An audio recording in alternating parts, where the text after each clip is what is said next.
Assuntos que fazem a atualidade internacional nesta segunda-feira. Vamos à análise com Wellington Calazans, em direto de Estocolmo, Suécia.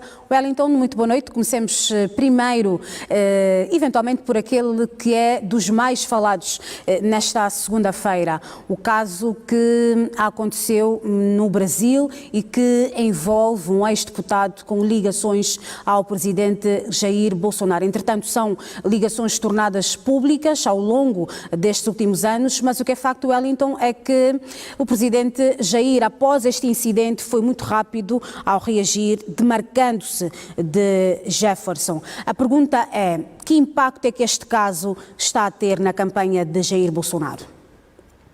Boa noite, Fernando, e boa noite a você assistindo a TPA.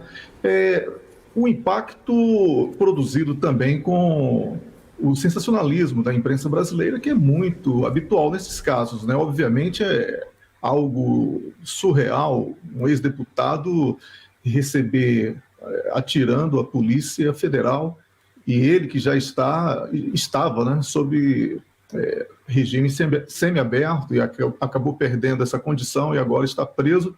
É algo realmente muito lamentável, porque o Brasil é muito maior do que um problema policial de um ex-deputado, ou seja, ele não é mais deputado, mas que deveria ter a consciência da importância do respeito às instituições, e isso reforça muito o que eu tenho dito nas minhas opiniões aqui na TPA sobre a importância do respeito às instituições, porque quando isso parte, sobretudo, de políticos ou ex-políticos, a tendência é que todos percam. Perde a política brasileira, perde a Polícia Federal, perde a Justiça, perde a imprensa, porque potencializa um problema e tenta trazer isso para a disputa eleitoral, acirrando ainda mais os ânimos do eleitorado, que deveria estar, nesse momento, já numa contagem regressiva, para uma reflexão mais profunda sobre a consciência do voto e a importância da sua escolha.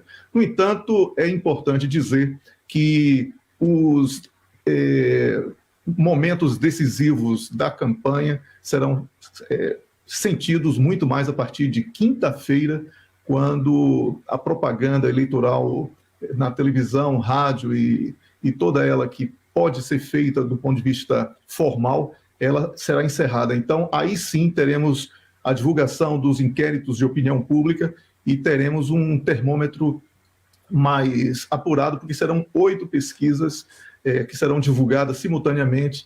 Dificilmente haverá discrepância entre elas, podendo assim permitir que tenhamos um cenário mais concreto daquilo que será refletido nas urnas. Essa é a minha opinião sobre esse tema do Brasil. Wellington, acompanhamos uma campanha eleitoral fortemente marcada por acusações, satanismo, canibalismo, e agora este caso, acredita que será um motivo que vai ajudar os indecisos a escolherem o próximo presidente brasileiro, já este domingo? Contribui bastante, porque essa somatória de ações equivocadas e que são reprováveis, certamente irão pesar na hora da decisão do eleitorado. No entanto, como falei, ainda faltam alguns dias para as eleições, e se acontecer algo que seja contrário ao grupo do PT, por exemplo, isso também poderá se transformar num debate que essa pergunta voltará a ser feita no sentido oposto. Por isso que eu considero sempre, no Brasil, as coisas acontecem muito faltando poucas horas para as eleições. E isso com o contributo da imprensa, com capas de revistas, que são normalmente panfletos de campanha, e reportagens especiais que são divulgadas nesses momentos. Então, Fernanda, é importante que tenhamos um pouco mais de paciência, faltam poucos dias, e aí sim saberemos, através do comparativo, né, entre as pesquisas de opinião pública, os inquéritos, como chamamos aqui em Angola, sobre um cenário mais concreto daquilo que será refletido, como eu falei há pouco.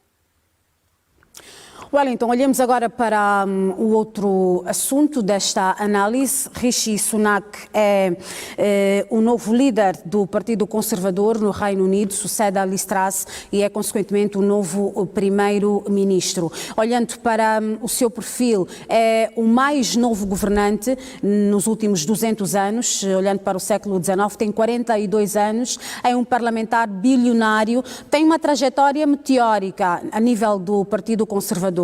Acreditas que este foi o momento certo para Sunak assumir a liderança do governo britânico com um país dividido, particularmente o seu partido, e com problemas de estabilidade na economia? Fernanda, essa pergunta sua deve ser feita também aos parlamentares do próprio Partido Conservador. Por quê? Porque o novo primeiro-ministro britânico, ele foi derrotado recentemente por Liz Truss numa concorrência interna e ela foi uma catástrofe para o país e para o partido. Se essa unidade partidária for suficiente para mantê-lo de forma segura na condução das políticas econômicas que ele pretende implementar, que são contrárias às que foram recentemente aplicadas e que foram desastrosas através da Liz Truss, acredito que ele terá algum fôlego e poderá, sim, recuperar um pouco da imagem extremamente desgastada do partido aos olhos não só dos eleitores, mas dos cidadãos no Reino Unido de um modo geral. Por isso, por ser um milionário, como você falou, e um jovem, eu acredito que ele terá fôlego para lutar para ser uma espécie de novo alicerce do partido. Porque se ele fracassar, todo o partido estará sob ameaça nas próximas eleições. Quais são os grandes desafios de Sunak neste seu mandato, Wellington? São vários, sobretudo a recuperação da confiança do povo, que perdeu completamente a confiança no governo. A economia está realmente muito afetada. A confiança internacional e dos investidores acompanham esse caminho de insegurança e, por isso, há uma certa cautela para que investimentos sejam feitos no Reino Unido neste momento. E, como um país europeu, apesar de ter saído da União Europeia, o Reino Unido sofre muito com questões que são gerais aqui na Europa: energia e abastecimento dos alimentos, para além de uma inflação superior a 2 dígitos que tem tirado o poder de compra do povo e aumentado a pobreza entre o povo do Reino Unido. Wellington Calazans, boa noite e obrigada por este momento no Telejornal. Eu que agradeço. Boa noite para você e a todos que estão nos assistindo. Boa noite e obrigada.